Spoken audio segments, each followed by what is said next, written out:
Daily స్నానం చేస్తుంటాం కదా, అదే సమ్మర్ లో అయితే డైలీ 2 టైమ్స్ స్నానం చేస్తాం. కానీ ఒక వ్యక్తి మాత్రం తాను పుట్టినప్పటి నుంచి ఇప్పటి వరకు కేవలం 2 టైమ్స్ మాత్రమే స్నానం చేశాడు.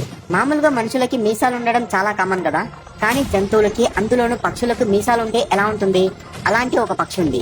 కేవలం ఒక చిన్న మాయి ఒక పెద్ద డిసాస్టర్ నుంచి కొన్ని వేల మంది ప్రాణాలను కాపాడింది. మనం మనుషులం ఈ భూమిని చాలా నాశనం చేశాం, కానీ ఇప్పుడు మన నేచర్ దానంతటా అదే అప్డేట్ అవుతూ తనను తానే కాపాడుకుంటుంది. అది ఎలాగో తెలుసా? ఒక యూట్యూబర్ ప్రాంక్ అంటూ సరదా కోసం చేసిన ఒక పనికి అతనిని పోలీసులు అరెస్ట్ చేశారు. ఇవన్నీ వింటుంటేనే చాలా కొత్తగా ఉంది కదా.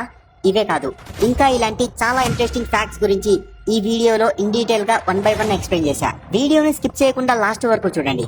అండ్ ఎండ్ లో చూస్తే మీరు ఖచ్చితంగా షాక్ అవ్వాల్సిందే. అండ్ లాస్ట్ వన్ ని మాత్రం అస్సలు మిస్ అవ్వకండి. అండ్ నా నుంచి వచ్చే ఇలాంటి ఎన్నో ఇంట్రెస్టింగ్ అండ్ అమేజింగ్ ఫ్యాక్ట్స్ నేను వీడియో పోస్ట్ చేసిన వెంటనే మీ దాకా రావాలంటే ఇప్పుడే సబ్స్క్రైబ్ చేసుకుని బెల్ ఐకాన్ ని ఆల్లో పెట్టుకోండి. సబ్స్క్రైబ్ చేసుకున్నారు కదా, ఇక వీడియోలోకి వెళ్ళిపోదామా? ఫ్రెండ్స్, వీడియోని స్టార్ట్ చేసే ముందు ఓ విషయం చెప్పాలి. మేము ఎంతో కష్టపడి ఈ వీడియో చేశాము. ఎన్నో interesting and amazing facts collect చేసి ఇలా వీడియోస్ చేస్తున్నాము. చాలా మంది మన ఛానల్ ని ఫాలో అవుతున్నారు. ప్రతి ఒక్కరికి పేరు పేరున thank you so much. And కొత్తగా మన ఛానల్ ని చూస్తున్న వాళ్ళు మన కంటెంట్ ని ఒకసారి చూడండి. మా ఇన్ఫర్మేషన్ వర్త్ అనిపిస్తే ఒక్క లైక్ చేయండి.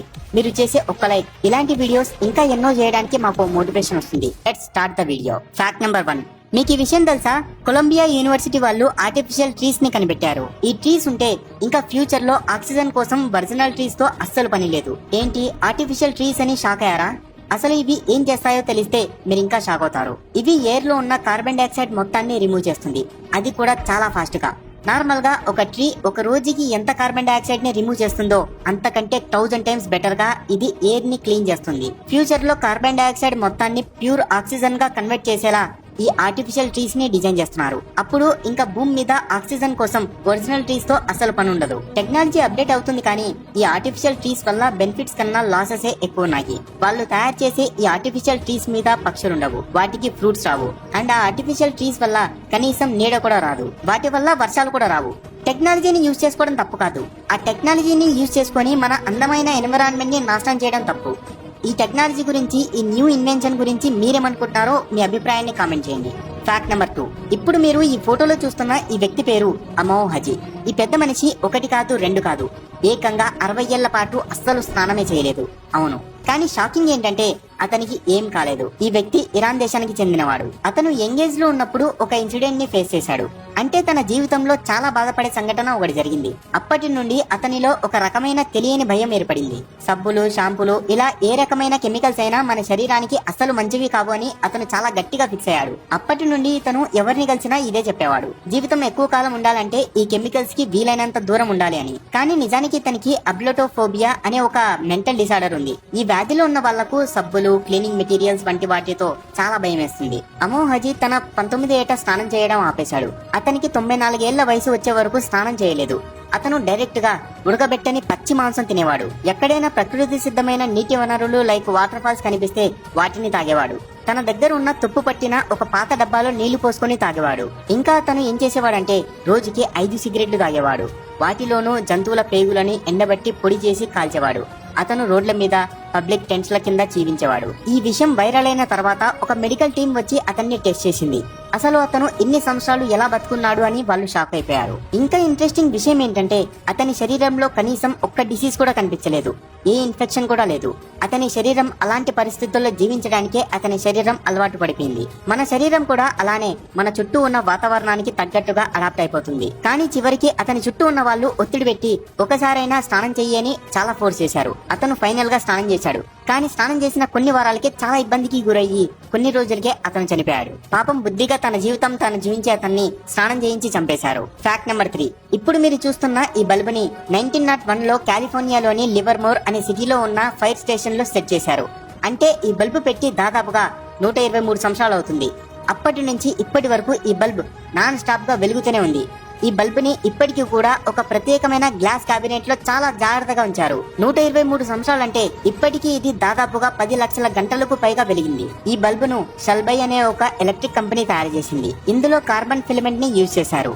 ఇది నేటి టంగ్స్టన్ ఫిలమెంట్స్ కంటే చాలా తక్కువ వేడిగా నెమ్మదిగా కాలిపోతుంది. అప్పట్లో మ్యానుఫ్యాక్చర్స్ ప్రొడక్ట్స్ లను ఎక్కువ కాలం వచ్చేలాగా డిజైన్ చేసేవారు. అందుకే ఈ బల్బ్ ఇప్పటి వరకు బతికే ఉంది. ఇంకో ఇంట్రెస్టింగ్ విషయం ఏంటంటే ఈ బల్బ్ పైన ప్రత్యేకమైన ఒక వెబ్ క్యామ్ ని ఏర్పాటు చేశారు. ఈ బల్బ్ బల్బు ఎప్పుడు ఆగిపోతుందన్న క్యూరియాసిటీతో ప్రపంచవ్యాప్తంగా కొన్ని వేల మంది దీన్ని గమనిస్తున్నారు. దీనికి లాంగెస్ట్ లాస్టింగ్ లైట్ బల్బుగా Guinness book of world record కూడా ఉంది. అప్పట్లో ఆ క్వాలిటీ అలా మెయింటైన్ చేసేవారు. కానీ ఇప్పుడు చాలా కంపెనీస్ ప్లాండ్ అబ్సోలేషన్ అనే స్ట్రాటజీతో ప్రొడక్ట్స్ లను చాలా తక్కువ కాలం వచ్చేలాగా డిజైన్ చేస్తున్నారు. క్వాలిటీ అస్సలు పట్టించుకోవట్లేదు. Mobile phones, TVs, washing machines ఇవన్నీ 2-3 సంవత్సరాల్లో పాడైపోతూ మనం మళ్ళీ కొత్తవి కొనాలనిపించేలాగా చేస్తున్నాయి. ఈ బల్బుని చూస్తే మనకు అర్థమవుతుంది క్వాలిటీ అంటే ఏంటో. Fact number 4. రీసెంట్ గా అమెజాన్ రైన్ ఫారెస్ట్ లో ఒక విచిత్రమైన ఫంగస్ పుట్టింది. ఆ ఫంగస్ ప్లాస్టిక్ ని తినేస్తుంది. ఏంటి ప్లాస్టిక్ ని తినే ఫంగస్ అంటే షాక్ అయ్యారా? అవును, ఈ ఫంగస్ నిజంగానే ప్లాస్టిక్ ని తినేస్తుంది. ఆ ఫంగస్ నేమ్ వచ్చేసి పెస్టలోటియోప్సిస్ మైక్రోస్పోరా. సైంటిస్టులకి రీసెంట్ గా అమెజాన్ రైన్ ఫారెస్ట్ లో ఈ ఫంగస్ దొరికింది. దీన్ని చూసి వాళ్ళందరూ షాక్ అయిపోయారు. ఇలాంటి ఒక విచిత్రమైన ఫంగస్ ని సైంటిస్టులు కూడా ఇది వరకు ఎప్పుడు చూడలేదు. వాళ్ళ జీవితంలోనే ఇలాంటి ఫంగస్ ని చూడడం ఇదే ఫస్ట్ టైం అంటున్నారు. ఈ ఫంగస్ డైలీ చేసే పని ఏంటంటే డైలీ 3 పూట్ల ప్లాస్టిక్ ని కడుపు నిండా తినడమే. మనం డైలీ 3 పూట్ల అన్నం ఎలా తింటున్నామో సేమ్ అలానే ఈ ఫంగస్ కూడా ప్లాస్టిక్ ని తినేస్తుంది. ఈ ఫంగస్ కి బతకడానికి మెయిన్ గా కావాల్సింది సన్లైట్. అది అమెజాన్ ఫారెస్ట్ లో ఫ్రీగా కావాల్సినంత వస్తుంది. నార్మల్ గా ప్లాస్టిక్ డిగ్రేడ్ అవ్వడానికి మినిమం 500 ఇయర్స్ పడుతుంది. బట్ ఈ ఫంగస్ కి మాత్రం జస్ట్ 5 ఇయర్స్ చాలు. ఈ ఫంగస్ ఇంకో మంచి పని కూడా చేస్తుంది. అదేంటంటే తిన్న ప్లాస్టిక్ మొత్తాన్ని అది డైజెస్ట్ చేసుకుని తర్వాత వచ్చిన వేస్ట్ మొత్తాన్ని H2O అంటే వాటర్ ని రిలీజ్ చేస్తుంది. హ్యూమన్స్ మాత్రం ఎర్త్ ని, వాటర్ ని విచ్చలవిడిగా నాశనం చేస్తుంటే ఎర్త్ మాత్రం ఆ ప్లాస్టిక్ వేస్ట్ మొత్తాన్ని రీసైకిల్ చేస్తూ అప్డేట్ అవుతుంది. ఏం చేస్తాం, ఎర్త్ కూడా అర్థమైపోయినట్లుంది ఈ మనుషులు నన్ను రోజు రోజుకి ఇంకా నాశనం చేస్తూనే ఉన్నారు, వీళ్ళు ఇంకా మారరని. ఇంకా ఎర్తే ఇలాంటి కొత్త రకమైన నేచురల్ ఫంగస్ వాటితో రీసైకిల్ చేసుకుంటుంది. Fact number 5. చైనాలో 1 సంవత్సరం వయసు ఉన్న ఒక అమ్మాయికి ఫ్యూటస్ అనే చాలా రేర్ అండ్ డిఫరెంట్ డిసీజ్ వచ్చింది. ఇండియాలోని మహారాష్ట్రలో కూడా ఇలాంటి కేసు గతంలో ఒకటి రిజిస్టర్ అయింది. చైనాలో జరిగిన ఈ కేసులో అసలు కంప్లీట్ గా డెవలప్ కాని ఒక పిండం ఆ అమ్మాయి మెదడులో పెరుగుతుంది. ఇది చాలా విచిత్రంగా ఉంది కదా. ఆ చిన్నారి పుట్టినప్పుడు ఆమె తల కొంచెం పెద్దగా ఉన్నా కూడా డాక్టర్స్ పెద్దగా పట్టించుకోలేదు. కానీ 1 సంవత్సరం తర్వాత ఆమె తల విచిత్రంగా పెద్దగా ఒక ఏలియన్ లాగా పెరిగిపోయింది. డాక్టర్స్ దీనిని క్యాన్సర్ అనుకున్నారు. కానీ కొన్ని టెస్ట్ల తర్వాత అది ఆమె బ్రెయిన్ లో పెరుగుతున్న ఒక ఇన్కంప్లీట్ బేబీ అని తేలింది. ఆపరేషన్ చేసి బ్రెయిన్ నుండి ఆ ఇన్కంప్లీట్ ఫ్యూటస్ ని తీసేసిన తర్వాత ఆ అమ్మాయి నార్మల్ కండిషన్ కు వచ్చేసింది. కానీ కేవలం 10-12 రోజుల్లోనే ఆమెలో కొన్ని విచిత్రమైన లక్షణాలు కనిపించాయి. మెదడుకు ఇంత భయంకరమైన సర్జరీ జరిగాక బాడీ నార్మల్ గా ఉండదు. అండ్ ఆపరేషన్ జరిగిన 12 రోజుల తర్వాత ఆ అమ్మాయి చనిపోయింది. వరల్డ్ వైడ్ హిస్టరీలోనే ఇలాంటి కేసులు కేవలం 200 మాత్రమే రిజిస్టర్ అయ్యాయి. ఈ కేసులు నార్మల్ గా కవలలు డెవలప్ అయ్యేటప్పుడు కలిగే కొన్ని లోపాల వల్ల ఏర్పడతాయి. ఇలాంటి కేసుల్లో పేషెంట్స్ ని కాపాడడానికి సర్జరీ ఒక్కటే one and only option. Fact number 6. ఒక చిన్న అమ్మాయి, ఆమె వయసు కేవలం 10 ఏళ్లు మాత్రమే. ఈ అమ్మాయి ఒక రోజు సముద్రం దగ్గర నిలబడి ఉన్నప్పుడు ఆ సీ వాటర్ ప్రవర్తన కొంచెం విచిత్రంగా ఉందని గమనించింది. అయితే అదే టైంలో స్పాంటేనియస్ గా అదే టైంలో ఆమెకి వాళ్ళ జియోగ్రఫీ టీచర్ చెప్పిన మాటలు గుర్తొచ్చాయి. దాంతో ఆమె కొన్ని వేల మంది ప్రాణాలను కాపాడింది. అసలు ఏం జరిగిందంటే ఈ టిల్లీ స్మిత్ అనే 10 ఏళ్ల అమ్మాయి మైఖౌ అనే ఒక బీచ్ లో నిలబడి ఉన్నప్పుడు ఒక విచిత్రమైన విషయాన్ని నోటీస్ చేసింది. అదేంటంటే నార్మల్ గా సముద్రంలో అలలు ఒడ్డుకు వచ్చి వెనక్కి వెళ్తుంటాయి. అలలు ఎక్కడి వరకు వస్తాయో అది బీచ్ లో నీటి గమనాన్ని సూచిస్తుంది. కానీ ఆ అమ్మాయి గమనించింది ఏంటంటే ఒకసారి ఒడ్డుకి ఒక పెద్ద అల వచ్చింది. తర్వాత సముద్రంలో నీరు చాలా వెనక్కి వెళ్లిపోయింది. దాంతో సముద్ర తీర భాగం చాలా పెద్దగా కనిపించింది. అంటే సముద్ర తీరంలోని ఇసుక మిగిలిన ప్రాంతం మొత్తం స్ప్రెడ్ అయింది. అదే టైంలో గాలులు సడన్ గా ఆగిపోయాయి. అంతా ఒక్కసారిగా నిశ్శబ్దంగా మారిపోయింది. అప్పుడు ఆమెకు తన జియోగ్రఫీ టీచర్ చెప్పిన విషయం గుర్తొచ్చింది. ఇలాంటివన్నీ సునామీ వచ్చే ముందు కనిపించే లక్షణాలని. వెంటనే అలర్ట్ అయిపోయింది. అందరినీ అక్కడి నుంచి వెళ్లిపోమని హెచ్చరించింది. బీచ్ మీద ఉన్న వాళ్ళందరినీ చెబుతూ పరుగులు పెట్టింది. ఆమె అప్పుడు అందరినీ అలా అలర్ట్ చేసినందువల్ల మైఖౌ బీచ్ లో 2004లో వచ్చిన అంత పెద్ద సునామీలో కూడా ప్రాణ నష్టం ఏం జరగలేదు. అవును, కనీసం ఒక్కరికి కూడా ఏం కాలేదు. ఇదంతా కేవలం ఆ చిన్నారి అక్కడున్న వాళ్ళని అలర్ట్ చేయడం వల్లే. లేదంటే చాలా ప్రాణ నష్టం జరిగేది. తీరాన్ని వదిలి వెళ్లిపోమని దగ్గరలో ఉన్న వాళ్ళందరికీ అలర్ట్ పంపించింది. అందువల్ల మిగతా ఏరియాస్ లో ఉన్న ప్రజలందరూ అప్రమత్తమయ్యారు. ఇప్పుడు మీరు 2004లో వచ్చిన సునామీ గురించి కొంచెం తెలుసుకోవాలి. ఇది ఈ భూమి మీద జరిగిన అత్యంత ఘోరమైన సునామీ. మొత్తం 14 కంట్రీస్ లో దాని ఇంపాక్ట్ కనిపించింది. India, Indonesia, Sri Lanka, Malaysia, Thailand ఇవన్నీ కంట్రీస్ దాని వల్ల చాలా నష్టపోయాయి. ఆఫ్రికా దాకా దాని ప్రభావం కనిపించింది. సునామీ స్పీడ్ ఒక ప్లేన్ కంటే ఎక్కువగా ఉంటుంది. అది గంటకు 800 to 1000 కిలోమీటర్ స్పీడ్ తో వచ్చింది. సునామీ వచ్చే ముందు సముద్రపు నీళ్లు వెనక్కి వెళ్లిపోతాయి. ఎందుకంటే సముద్రపు అడుగునున్న టెక్టానిక్ ప్లేట్స్ చాలా భయంకరంగా కదులుతాయి. ఆ ప్రభావంతో సముద్రంలో నీరు ముందుగా వెనక్కి వెళ్లిపోతుంది. తర్వాత ఒక బుల్లెట్ ట్రైన్ స్పీడ్ కంటే ఎక్కువ స్పీడ్ గా నీటి అల మళ్ళీ ముందుకు వస్తుంది. Fact number 7. ఒకసారి ఈ ఫోటోని చూడండి. ఈమె మెడలో ఉన్న ఈ మెటల్ రింగ్ ని చూసి మీ అందరికీ ఆశ్చర్యం కలగచ్చు. మెడలో ఏంటి అలా వేసుకుంది అని. ఇవి సాధారణ డెకరేషన్ అనిపించచ్చు.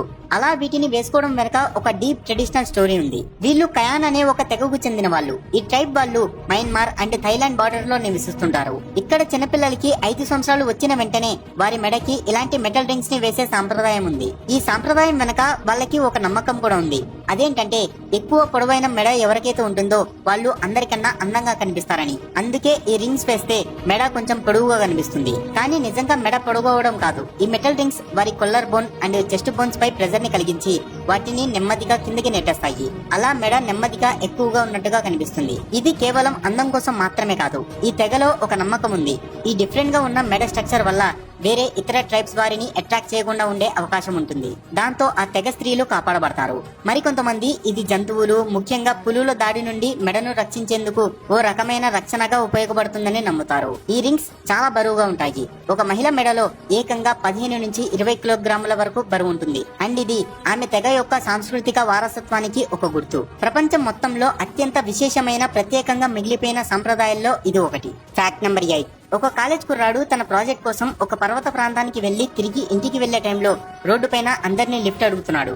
అప్పుడు ఆ టైంకి ఒక వ్యక్తి లిఫ్ట్ ఇచ్చాడు. ఆ వ్యక్తి చాలా నార్మల్ గా, ఫ్రెండ్లీగా ఆ కుర్రాడికి నమ్మకం కలిగించేలా మాట్లాడుతున్నాడు. కానీ అలా అంత ఫ్రెండ్లీగా ఉన్నా కూడా ఆ అబ్బాయి మనసులో ఏదో తెలియని భయం వేధిస్తుంది. అబ్నార్మల్ ఫీలింగ్ కలిగింది.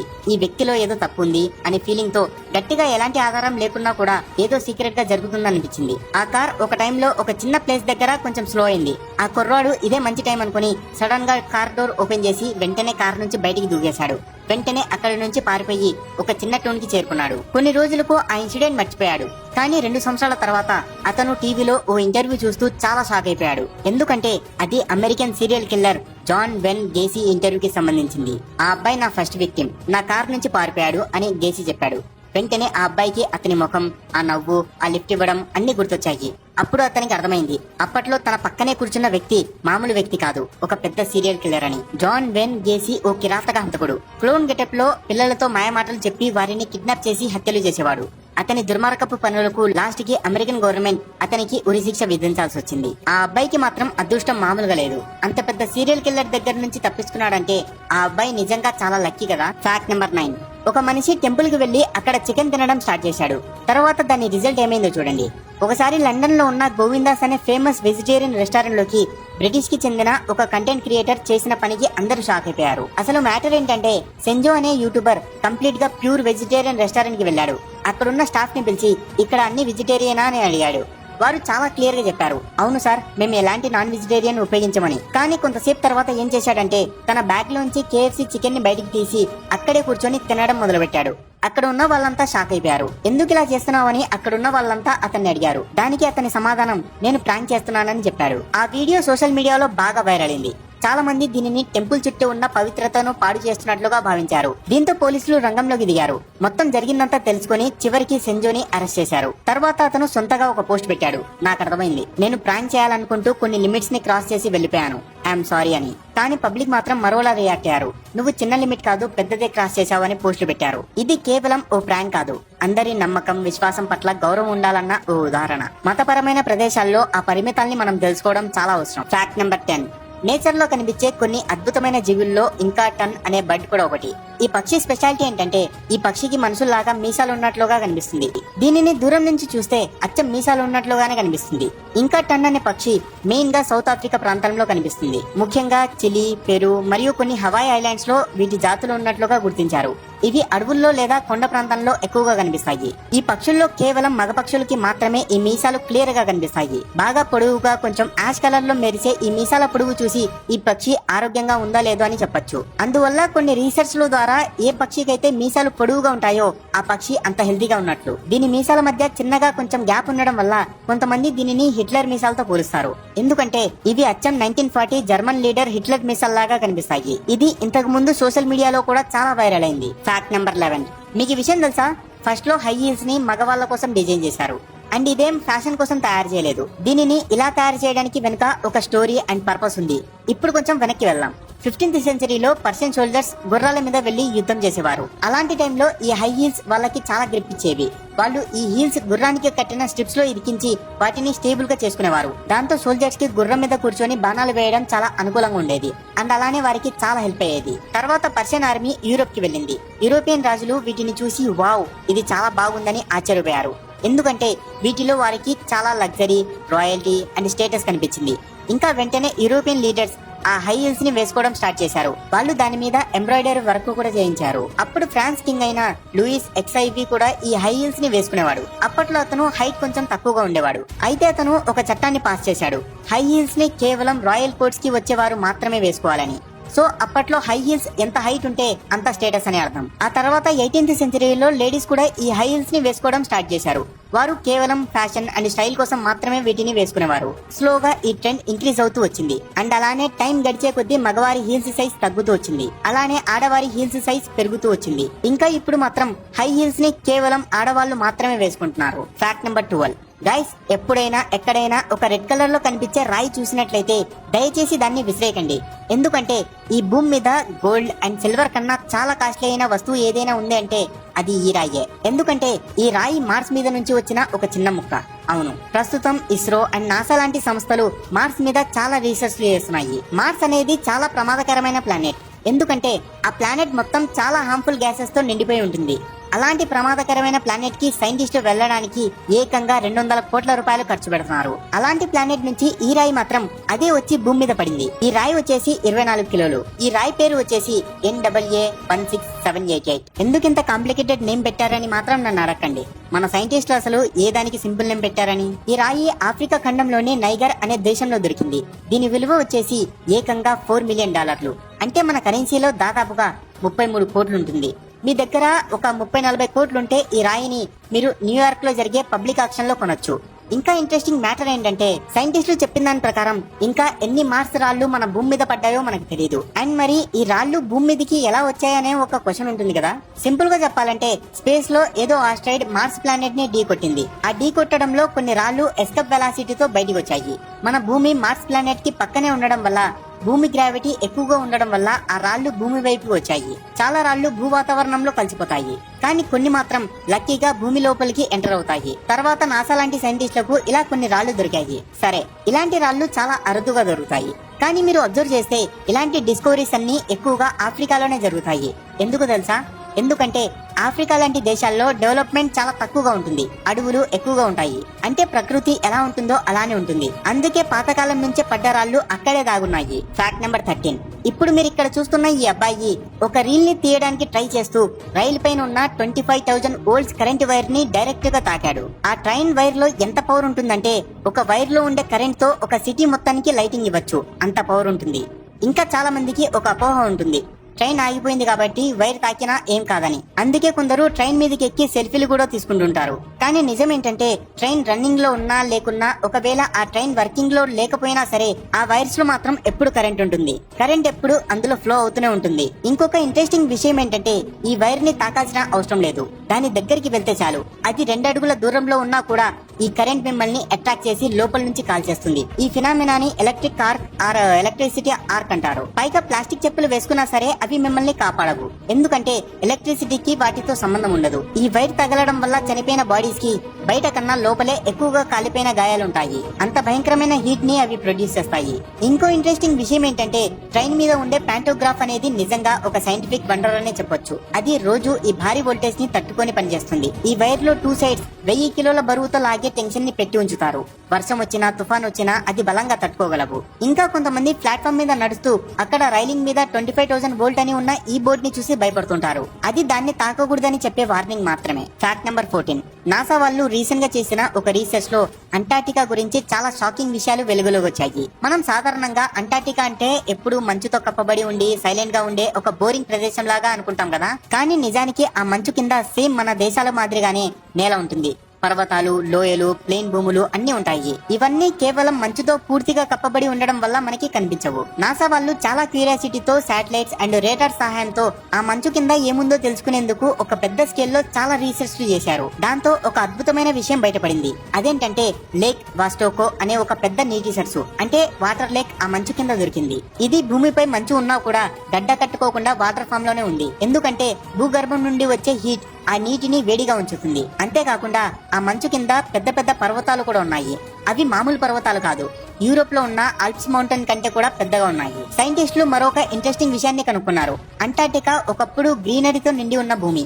అక్కడ చెట్లు, మొక్కలు, అడవులు ఇలా చాలా ఉండేవి. ఇంకా డైనోసార్ల ఆనవాళ్లు కూడా అక్కడ దొరికాయి. ఇక లాస్ట్ గా ఇంకో విషయం, ఇది విన్న తర్వాత మీ ఫీజులు ఎగిరిపోతాయి. సైంటిస్టులు మంచు కింద మొత్తం 138 అగ్నిపర్వతాలు ఉన్నాయని గుర్తించారు. ఇవి ఇప్పటికీ యాక్టివ్ గా ఉంటూ భూమి లోపల నుంచి వేడి లావాని ఎమిట్ చేస్తున్నాయి. ఇవన్నీ చూస్తే అంటార్టికా కేవలం మంచుతో కప్పబడిన భూమి మాత్రం కాదు, ఇది ఒక రహస్య ప్రపంచం. ఫ్యూచర్ లో అక్కడ ఇంకా ఎన్నో అద్భుతాలు బయటపడే అవకాశం ఉంది. Fact number 15. ఏఐ ఎక్స్పర్ట్స్ ఇప్పుడే మనందరికీ ఒక హెచ్చరిక ఇస్తున్నారు. ఏఐ అనేది మనుషులకి చాలా ప్రమాదకరంగా మారే అవకాశం ఉందని సైంటిస్టులు చెప్తున్నారు. చాలా మంది ఈ విషయాన్ని అస్సలు ఒప్పుకోరని నాకు తెలుసు. ఎందుకంటే ఏఐ వల్ల మన లైఫ్ ఎంతో ఈజీగా అయిపోయింది. కానీ నష్టం విషయానికి వస్తే ఏఐ ఉద్యోగాలను లాగేస్తుందని ఇది మనం ఎన్నోసార్లు వింటూనే ఉన్నాం. ఇది బోర్ కొట్టేసింది కదా. అసలు దానికన్నా పెద్ద పెద్ద ప్రాబ్లమ్స్ ఉన్నాయి. నిజానికి ఇది ప్రపంచవ్యాప్తంగా 300 మిలియన్ ఉద్యోగాలను తీసేస్తుంది. అయితే ఇప్పుడు మాత్రం ఏఐ చాలా చోట్ల ఎమర్జెంట్ బిహేవియర్ ని చూపిస్తుంది. చూడండి, ముందు మీకు రెఫరెన్స్ చూపిస్తాను. ఎమర్జెంట్ బిహేవియర్ అంటే ఏంటంటే మనం ఒక ఏఐకి ఏం చెప్తామో అది మాత్రమే చేయదు, అది వేరే వేరే విషయాలు కూడా సాల్వ్ చేయడానికి ట్రై చేస్తుంది. ఏఐ యొక్క ఈ ఎమర్జెంట్ బిహేవియర్ మిస్టరీ వెనుక అసలు కారణం ఏంటో ఇప్పటికీ సైంటిస్టులకి క్లారిటీ లేదు. రెండోది బ్లాక్ బాక్స్ ప్రాబ్లం. ఇది కూడా చాలా భయంకరమైన ప్రాబ్లం. మీకు తెలుసా, ఏఐ ఎలా పనిచేస్తుందో సైంటిస్టులకి ఇప్పటికీ సరిగ్గా తెలియదు. దీని మీద చాలా బుక్స్ ఉన్నాయి. Black box problem of AI అని.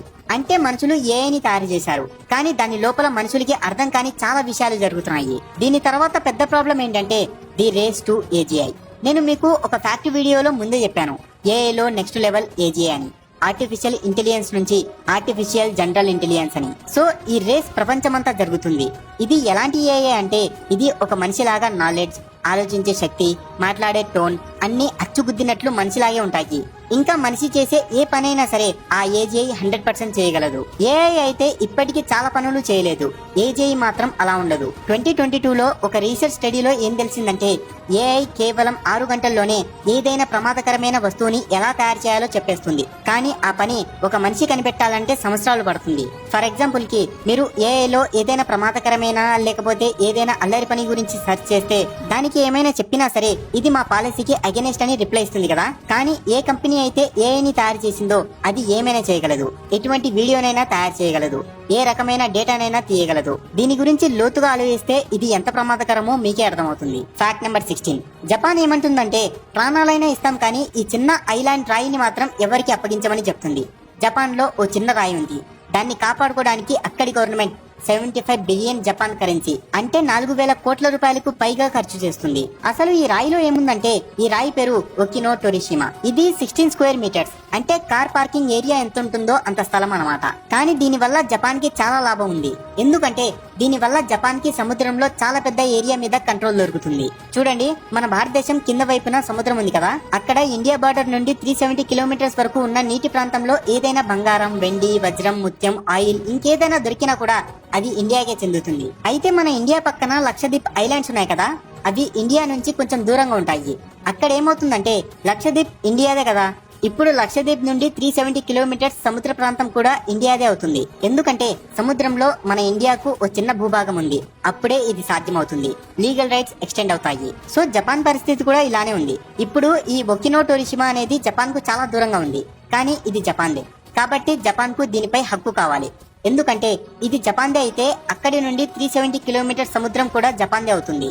అండ్ ఇంటర్నేషనల్ రూల్స్ ఏమంటున్నాయంటే ఒకవేళ ఈ చిన్న ప్రాంతం నీటిలో మునిగిపోతే టెక్నికల్ గా జపాన్ కి అక్కడ భూభాగం ఏమీ ఉండదు, అప్పుడు ఇది ఇంటర్నేషనల్ వాటర్ అయిపోతాయి. అందుకే దీనిని కాపాడుకోవడానికి కోట్ల రూపాయలు ఖర్చు పెట్టి దాని చుట్టూ కాంక్రీట్ స్ట్రక్చర్ కట్టి కాపాడుకుంటున్నారు. ఓకే ఫ్రెండ్స్, ఈ మొత్తం వీడియోలో మీకు నచ్చిన ఫ్యాక్ట్ ఏందో కింద కామెంట్ చేయండి. ఇలాంటి ఇంకా చాలా ఇంట్రెస్టింగ్ ఫ్యాక్ట్స్ కోసం మన ఛానల్ ని వెంటనే సబ్స్క్రైబ్ చేసుకోండి. ఇలాంటి ఇన్ఫర్మేటివ్ వీడియోస్ డైలీ మన ఛానల్లో పోస్ట్ చేస్తుంటాను. నేను వీడియో పోస్ట్ చేసిన వెంటనే మీ దాకా రావాలంటే కింద కనిపించే బెల్ ఐకాన్ని ఆన్లో పెట్టుకోండి. Thanks for watching.